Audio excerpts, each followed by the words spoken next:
Hello, I'm Chris Moore, and welcome to this special edition of Black Horizons that we call Keepers of the Flame. All across America, in small towns and big, there were places like this, American Legion Post 450. Because of segregation, it was the kind of place where black people came to gather for fellowship and for fun. We're going to talk to three historians in the course of this program. We call them Keepers of the Flame. They have chronicled the history of places like this, places that were our special corner of the world. Our first Keeper of the Flame, Betty Cole of Sewickley. I wrote my book on the history of Sewickley because Sewickley's my hometown, and I know it best. And also, Sewickley is I wrote it with the realization that Sewickley is a composite of similar small towns, USA. And for those not so similar, at least an interesting study in contrast. But most importantly, I wrote my book because there is so much history, black history, in small towns that that's vital, and it's vital to the entire history of our United States of America.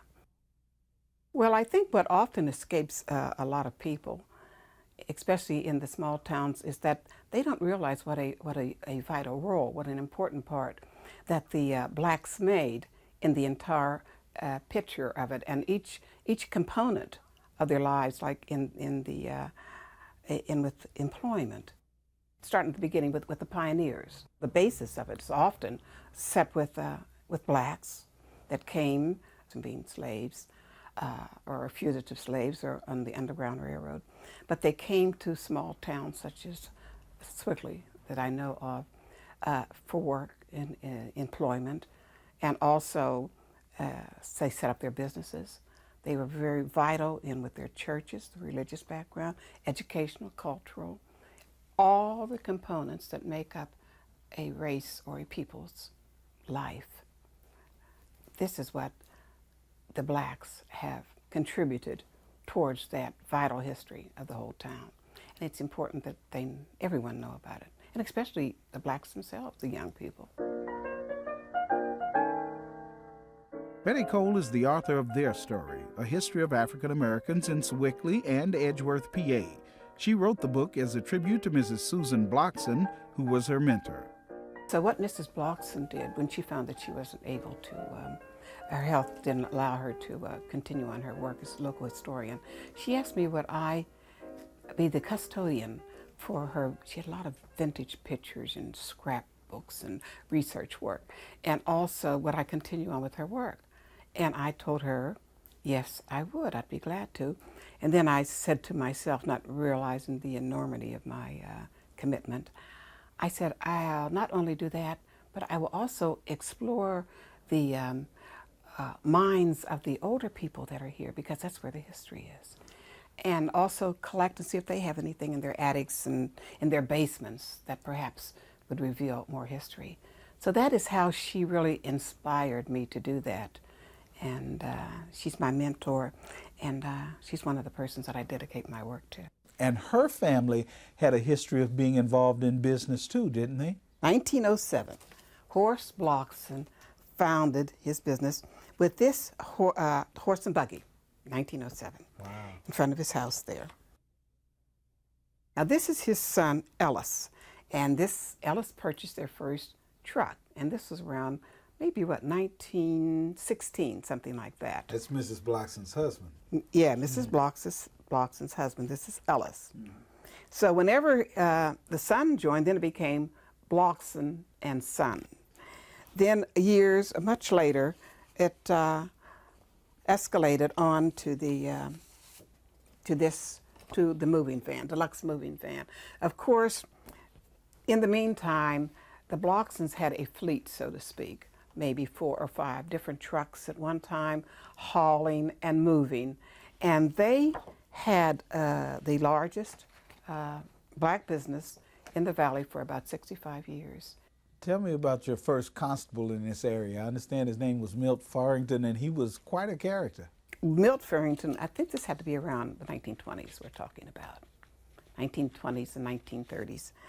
But Milt Farrington was really our first constable, and his name, I think it was James Milton Farrington, but everybody called him Milt. He was a constable for Maggie Morgan. She was Justice of the Peace, a magistrate, I guess you would call her. And she was legendary.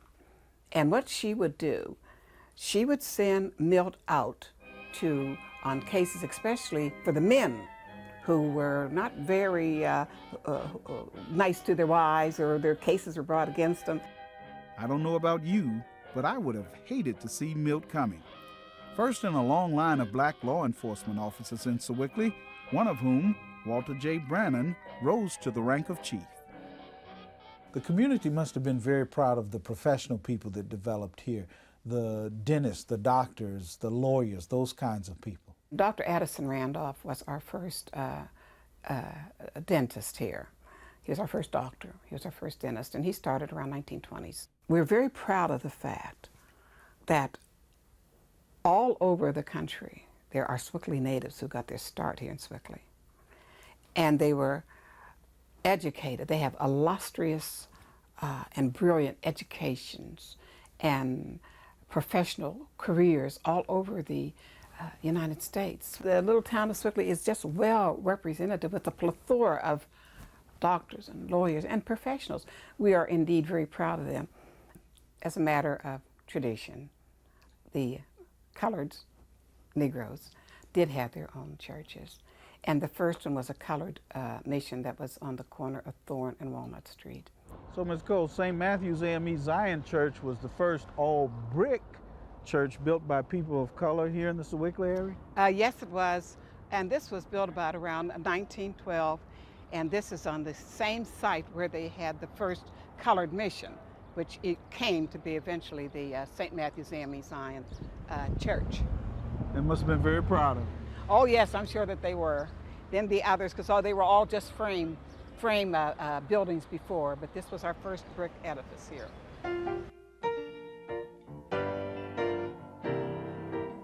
We still have our St. Matthew's Church.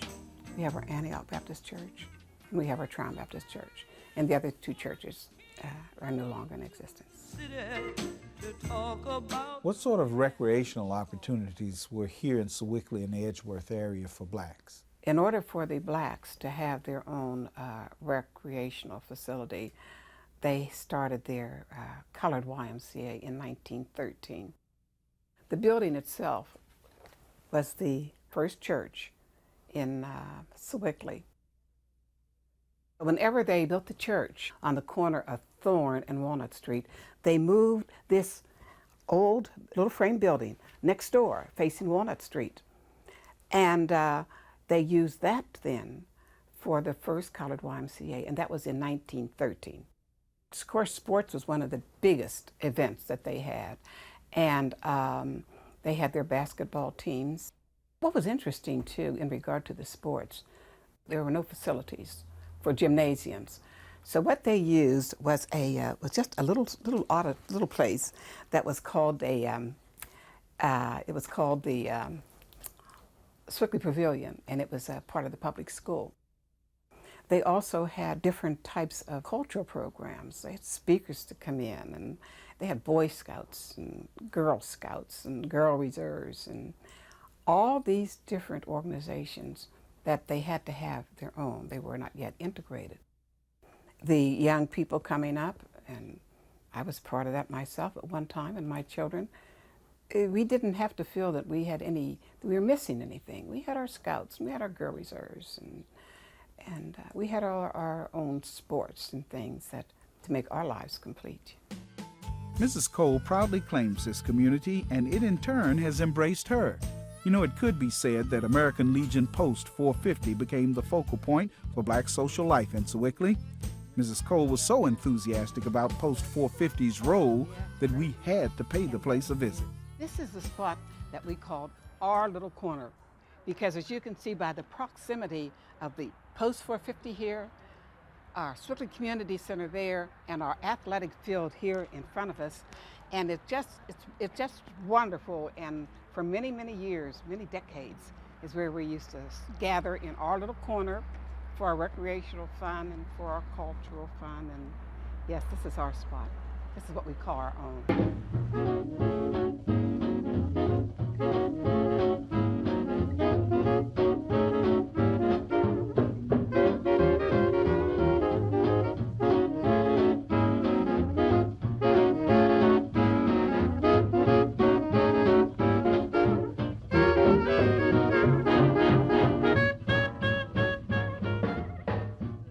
Maybe the reason Post 450 has been such an important part of life in Sewickley is because area men believe in playing a role in America's military. As far back as World War I, they documented their willingness to serve. This is just a marvelous photograph here because it shows where the men were going off to war for World War I. And they met at the main corner of Broad and Beaver Street, and they had a ceremony there, and the black ladies were there representing the Red Cross. They were very active during World War I in the American Red Cross, and they had this particular ceremony, and then the men went off to war from there, went to whatever camp they were going to, and that was a very important part. That was World War I. It really seems like in this photo that they're making a statement that we're Americans too. Yes, yes. Yes, that was an early statement. That was one of the early statements that they made. And we have quite a few that did go off to World War I. You have a photo of a man in a pilot's uniform. I believe his name is Mitchell Hickenbotham. Was he one of the Tuskegee Airmen? Now, Mitch Hickenbotham was he was our first black pilot. And of course that, with the Tuskegee, famous, the gallant Tuskegee Airmen. I just have so much regard for them. And Mitch was our first in Sewickley area, and I think we had about 5 altogether. They also touch upon what it was like, many of them, to experience so much racial discrimination during World War II. In Sewickley, true, we had some of it. We lived with it and grew up with it. But when you go into the to the services, and there was so much, and a lot they weren't accustomed. It was harsh, and they weren't accustomed to that. But yes, we represented well. And speaking of Tuskegee Airmen, I was intrigued by that because that was another part of our history that so many, just nationwide, didn't know about these gallant, wonderful men from all over who did so much. Stories are just legendary and wonderful. You speak to a lot of young kids, black and white, and I wonder how they react to the history that you tell them. They would say, gee, I didn't know. I didn't know that black people weren't allowed to eat there, and I didn't know they had their own businesses, and they were kind of awed, I didn't know. Some of the blacks they knew, but they were aware, but they didn't know to what extent and how much we were involved, the blacks. But some of the white youngsters, and I'm talking about, because I spoke from the very young ones in the elementary schools all the way up to the senior schools and speaking with them. So they had different levels of amazement, and expressing the fact that they didn't realize to the extent. They were very happy. The black children said that it gave them something to be very proud of, and that they were going to tell everyone. And when they used those words, it made me feel so good, because that's what I wanted to do. I wanted to tell them so that they could tell everyone.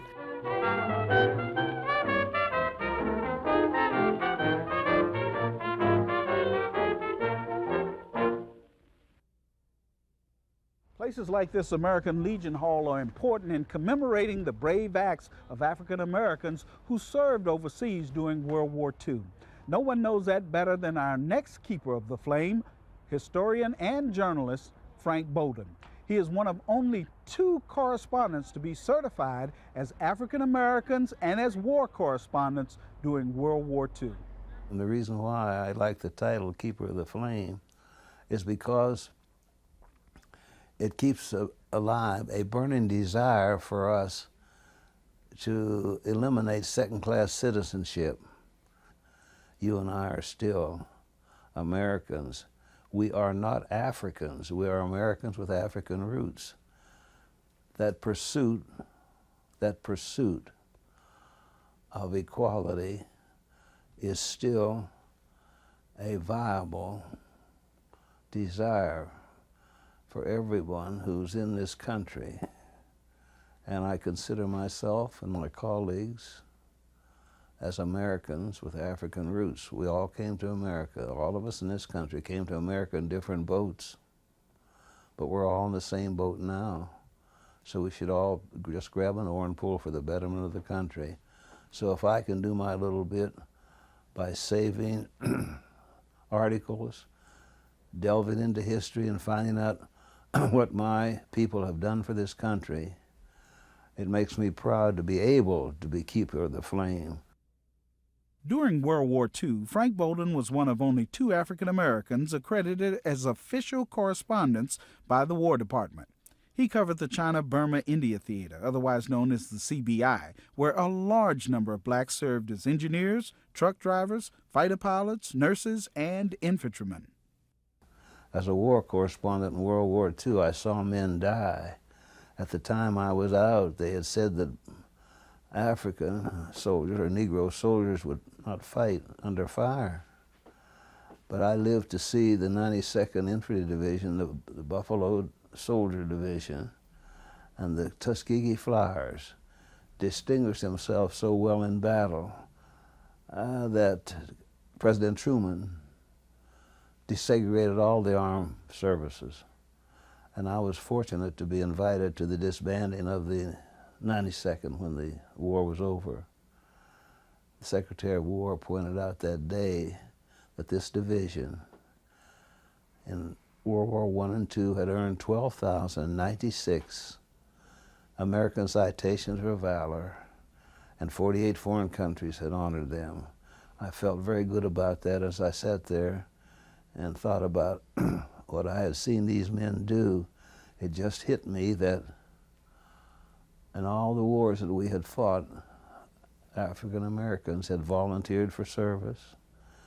And most important of all, my race has never produced a traitor to this country. The Pittsburgh Courier was very disturbed because white America, led by the dominant white press, New York Times and others, said that black Negro soldiers or black soldiers would not fight under fire. They would turn and run. In other words, they were cowards. The Courier believed that the armed services should be desegregated. At that time, all troops, with the exception of medics and nurses, were relegated to service jobs, ditch digging, truck driving, bridge building, and that kind of thing. No combat units. The Courier thought we ought to have reporters telling the story of our men in the service, because the white press was not doing it. And they were a little reluctant at first to try for it because they figured that the War Department wouldn't okay any reporters who would work for the black press. But with some pressure in Washington and some other things, they were able to get the War Department to agree to having war correspondents. I went to Iran first and wore the supply lines up into Russia. I stayed in Russia over almost 8 weeks. Then I went from there to the China-Burma-India Theater to the Ledo Road. Negro soldiers built that road. India and China have been trying for centuries almost to get a road through from India to China. And these men did it. And the interesting thing about that road, during the monsoon season, you couldn't move more than 2 miles every 3 months. The jungle and the mud was so bad, and the road markers on that road is now called the Stillwell Road. But in place of the marker saying 30 miles to Wanding, or 200 or 600 miles to Chungking, or 80 miles to Kunming. Each one of those markers had a Negro's name on as a grave marker.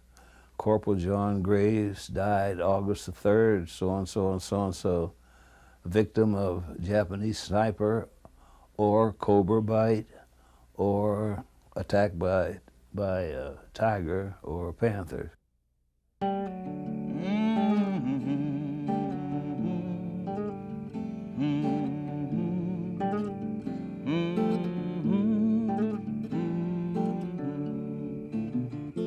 Bolden also covered Black American fighting men who had to prove themselves under fire. The 92nd, when it was ready for combat, General Eisenhower would not take them to Europe. He still believed that they wouldn't fight under fire. And Mark Clark, who needed troops in Italy, took them. And he put them on his left flank. They had a Japanese regiment on the right. Neither one of those regiments gave up an inch of ground. They fought so well that Clark distributed 15 or 16 battlefield promotions ranging from second lieutenant to major. And as I explained to you at the beginning, they fought so well that President Truman, looking at the work that the 92nd did and the Tuskegee Flyers, desegregated all branches of the armed service. So there was something to be said for that. And there's a monument to the black soldier in America out at Fort Huachuca today. And I was surprised to find out that I was part of that. I had been out to Arizona to speak at my fraternity's Founders Day, and my remarks about the rehabilitation of the Negro family hit the newspapers out there. The intelligence officers at Fort Huachuca picked up on the story, and they followed it down. They wanted to know, was I the Frank Bolden that had covered the troops at Fort Huachuca? Because the Frank Bolden they thought I was dead. I said, no, I'm very much alive. And they invited me and asked me, could I stay over until Friday? And I did. And when I got there, I found out that inside of this building, around the walls, all the way around the walls, were my dispatches on the 93rd and 92nd Infantry Division. Now, these dispatches I had never seen. See, I sent them back, but I had never seen them. So behind all of that, the Buffalo Soldiers made me an honorary Buffalo Soldier. And there's my cap and sabers there, the cross sabers. Frank covered America's tan Yanks, as he dubbed them, not only the fighting men, but those who held service positions. Though not on the front lines, these nurses, engineers, and truck drivers, known as the Red Ball Express, faced their own share of dangers on the Ledo Road. Now that road all the way into China, 1,044 miles, is marked with those service. And now remember, we had no African-American officers. These were black troops under white officers. And they built that road. And of course, it became history-making. And it's a historical landmark today. And I like the CBI because those guys really put out for America. Incidentally, the best hospital in the whole CBI theater was established up at Shimuang under Major Wilbur Strickland of Philadelphia. One of the nurses there is a Pittsburgher. She's living here now in East Liberty, Lily Lassane. During the malaria epidemic, those nurses stayed on their feet 90 days without relief. And it was such a good hospital, both for therapeutic work and surgery, that white officers flew as much as 7,000 miles from Calcutta, from New Delhi and all that, to get service in that hospital. Were they surprised at all that when they walked in and saw the black nurses? No, they'd heard about them.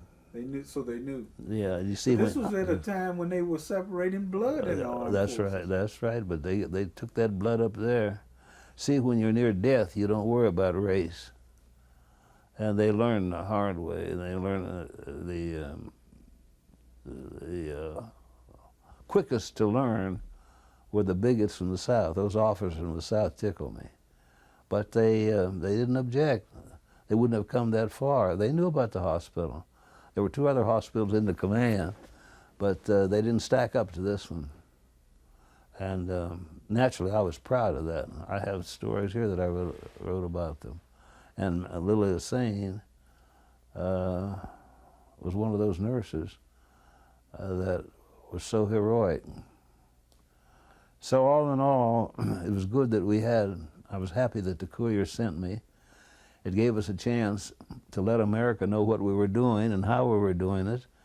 Also, I should mention the fact that when we went out advocating that Negro soldiers be put in combat, we were certainly criticized, Bob Vann and Mr. Lewis and all of them, but you see, we had already realized that if we didn't go into combat, when the war was over, the men who put their life on the line in combat would get the first benefits of the GI Bill.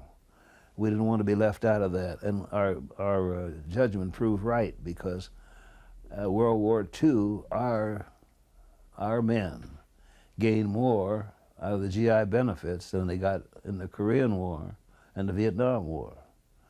They got homes, they got to go to school, they got to go to college and all that. So all in all, I was happy to be able to be part of the system. Pittsburgh Magazine once called Frank a Rhodes Scholar, and in his travels on the road as a journalist, he met many of the men who changed the world. Gandhi. A very brilliant man. The originator of nonviolence.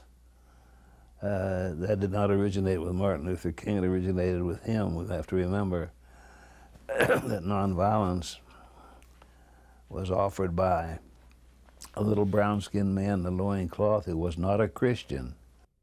Nehru and Gandhi are the only 2 Indians who combined their effort to free India. It's never occurred before in Indian history. A Brahmin and a merchant class representative, keeping in mind that Gandhi was a lawyer, a very good lawyer. Nehru reminded me that we do not need a lot of people around us to be successful. He said, too many people are dangerous. So with that bit of Hindu philosophy, I came on back to America. Never thought about it much until in 1964 when I was having my sessions with Dr. Martin Luther King. All 3 men had never met, but they had the same idea of making the playing field level for all peoples. But Martin Luther King, Gandhi, Nehru, and Churchill wasn't bad. He was dictatorial, but he was the smartest. Churchill too? Yeah, the Tehran Conference. Did you interview him? Oh yes, he was the #1 man there. Roosevelt just listened. He didn't say too much. The man who dominated the Tehran Conference was Churchill. Even Stalin, they both respected him. He was tough. He knew more about their countries than they did themselves. He was terrific. And as they say, he saved England because he knew England, he knew the people. Another thing about Churchill, he knew the enemy better than the other 2 leaders. Roosevelt and Stalin did not know the Germans, nor Hitler. Churchill did. And of course, Madam and General Chiang Kai-shek, they didn't know anything about the world. Madam Chiang did not want black drivers on those convoys. She didn't want black soldiers, or tan Yanks, as I said. She didn't want them in China. But Churchill, in a war, he said, you use all your resources, and that includes all peoples. Frank Bolden is a graduate of the University of Pittsburgh.